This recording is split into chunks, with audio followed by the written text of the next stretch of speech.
बिस्मिल्लाहिर्रहमानिर्रहीम। अस्सलाम वालेकुम। मैं हूं मोहम्मद उमैर। स्टूडेंट्स, उम्मीद है आप सब खैरो आफियत से होंगे। आज हम first year physics federal board की बुक नेशनल बुक फाउंडेशन के चैप्टर नंबर 1 मेजरमेंट्स के एक्सरसाइज एमसीक्यूज सॉल्व करने जा रहे हैं। तो चलिए शुरू करते हैं। प्यारे बच्चों, आज का हमारा पहला एमसीक्यू है: The mean diameter of a wire is found to be 0.50 plus minus 0.02 millimeters. The percentage uncertainty in the diameter is 2%, 4%, 6% और 8%। तो बेटा याद रखिएगा कि आपने एब्सलूट अनसर्टेनिटी जो कि आपको स्टेटमेंट के अंदर दिखाई भी दे रही होगी 0.02 को डिवाइड करना है एक्चुअल मेजरमेंट से, जो कि आपके पास गिवन है 0.50 से, और मल्टीप्लाई कर देना है 100 से। तो इस तरह आपके पास परसेंटेज अनसर्टेनिटी आ जाएगी। तो प्रेजेंट केस में हमारे पास परसेंटेज अनसर्टेनिटी 4% आ रही है। तो करेक्ट ऑप्शन है ऑप्शन बी, 4%। आज का हमारा दूसरा एमसीक्यू है: a reaction take place that is expected to yield 171.9 gram of product, but it only yields 154.8 grams. What is the percentage error for this experiment?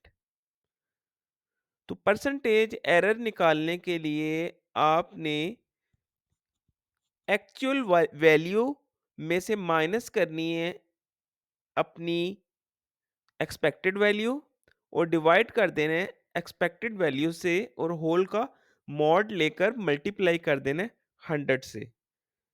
Simplification के बाद आपके पास जो आंसर आएगा वो है 9.9%। तो हमारे पास आज का करेक्ट ऑप्शन है option D, 9.9%। Clear. Third MCQ है: three different people weigh a standard mass of 2 gram on the same balance. Each people obtain a reading of exactly 7.32 gram for the mass of the standard. These results imply that the balance that was used is option A है both accurate and precise, option B है neither accurate nor precise, option C है accurate but not precise, option D precise but not accurate. कहते हैं कि तीन different people एक शय का मैस करते हैं जिसकी एक्चुअल वैल्यू 2 ग्राम है, जबकि मेजर्ड वैल्यू उसकी, जो तीन लोग उसकी कैलकुलेशन करते हैं, वो उसका मैस आता है 7.32 ग्राम। एक्चुअल वैल्यू है 2 ग्राम, जबकि मेजर्ड वैल्यू आ रही है 7.32 ग्राम। तीन मुख्तलिफ लोग मेजरमेंट्स कर रहे हैं। अब पूछ रहे हैं कि क्या ये वैल्यू एक्यूरेट और प्रिसाइज है। तो एक्यूरेट वैल्यू नहीं है, क्योंकि ये बहुत ज़्यादा डिफरेंस है एक्चुअल वैल्यू और मेजर्ड वैल्यू के दरमियान।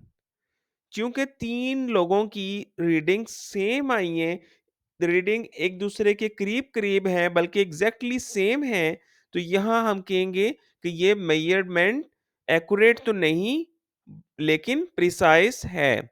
तो ये करेक्ट ऑप्शन है option D, precise but not accurate. Fourth numerical में ग्रेविटेशनल कांस्टेंट की डायमेंशन हमारे से पूछी गई है, जिसमें कहा गया है dimension of universal gravitational constant is.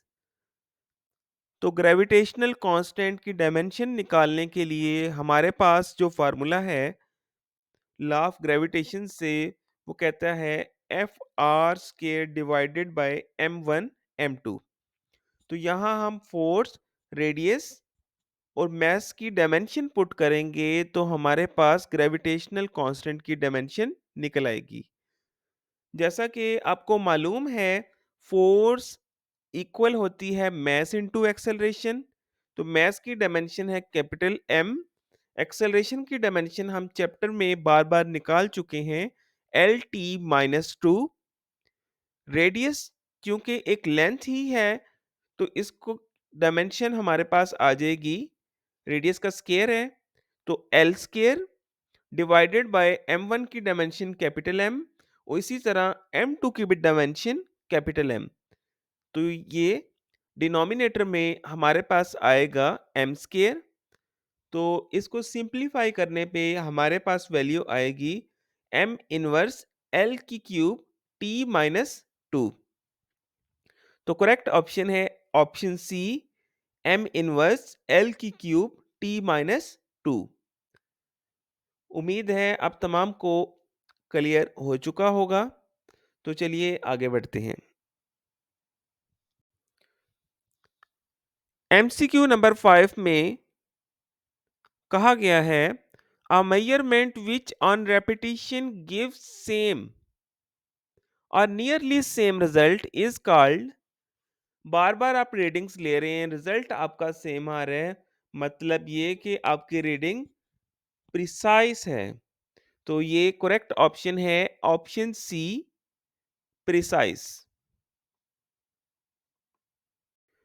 Sixth MCQ हमें कहता है कि a student is measuring the time of an event by using stopwatch.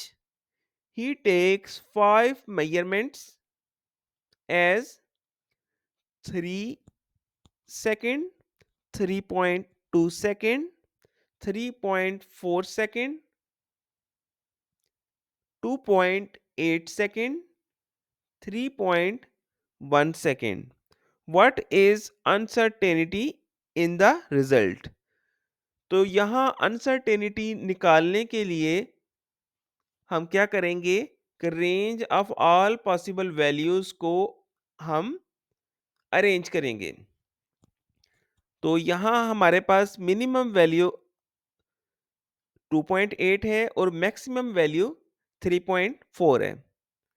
Maximum से मिनिमम वैल्यू माइनस करें तो हमारे पास आता है 0.6।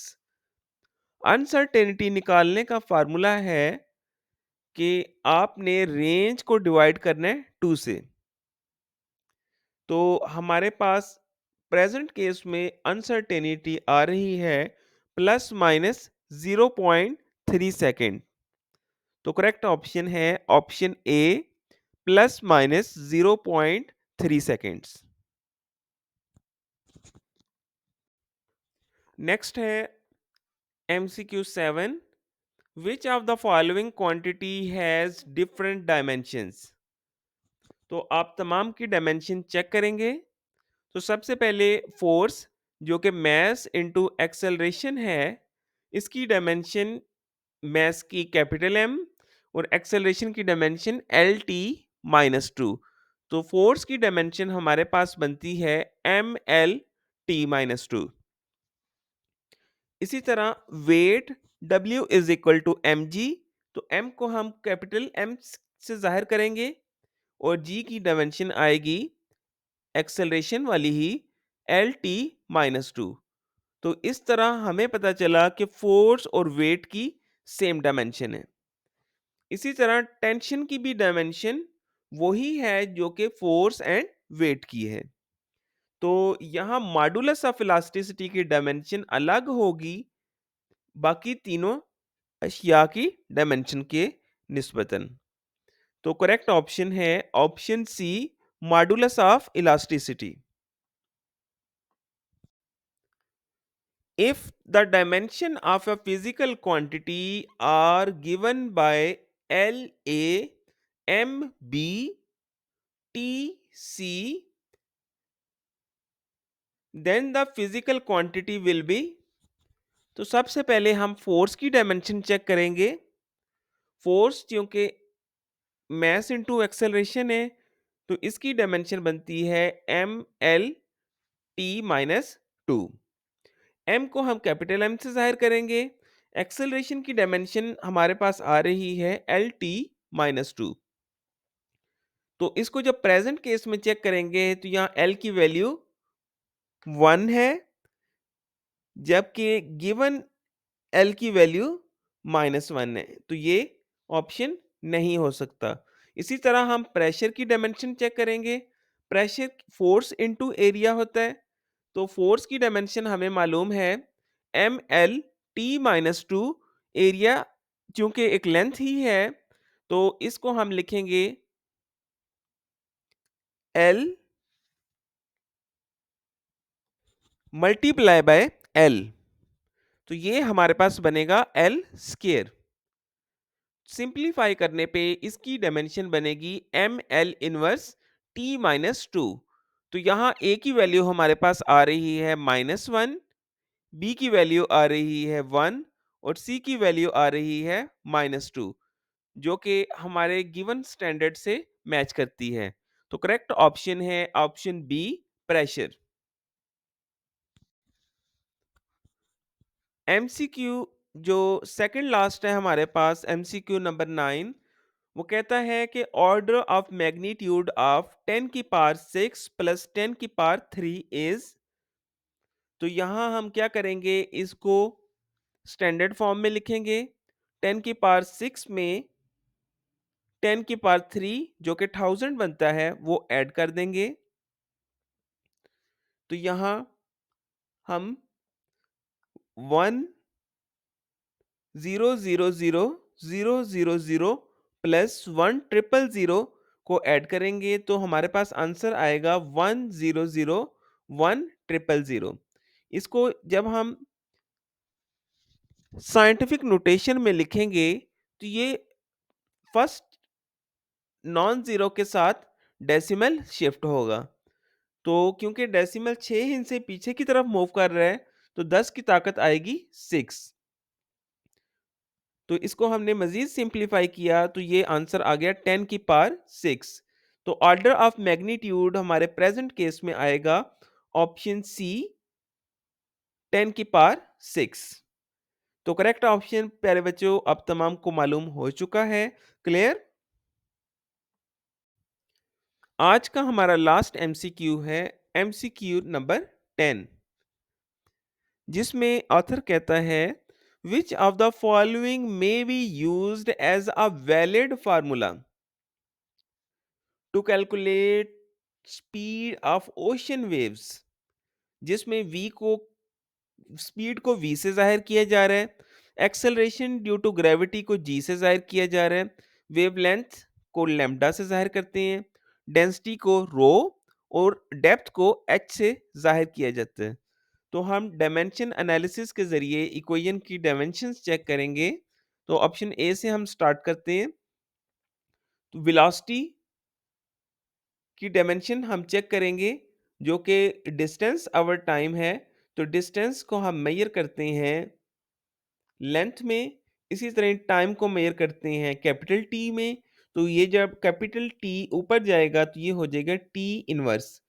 तो लेफ्ट हैंड साइड की हमारे पास डायमेंशन आएगी एल टी इनवर्स। इसी तरह अब राइट साइड पे वेवलेंथ है, तो वेवलेंथ क्योंकि एक लेंथ ही है तो इसकी डायमेंशन आएगी एल। और ग्रेविटेशनल एक्सेलरेशन की डायमेंशन जैसा कि आपको मालूम है ये है L T minus to. Simplify करने पे राइट हैंड साइड की डायमेंशन हमारे पास आती है एल टी -1। क्योंकि राइट और लेफ्ट साइड की डायमेंशन हमारे पास सेम है, तो इसका मतलब ये ऑप्शन ए हमारे पास करेक्ट ऑप्शन है। तो करेक्ट ऑप्शन है option A, v is equal to square root lambda into G. आज के लिए सिर्फ इतना ही। वीडियो को आपको अच्छी लगे तो लाइक और सब्सक्राइब करना मत भूलिएगा, ताकि इस तरह की मज़ीद इंटरेस्टिंग वीडियोस आप तक पहुंचती रहें। शुक्रिया, जज़ाकल्लाह, अल्लाह हाफ़िज़।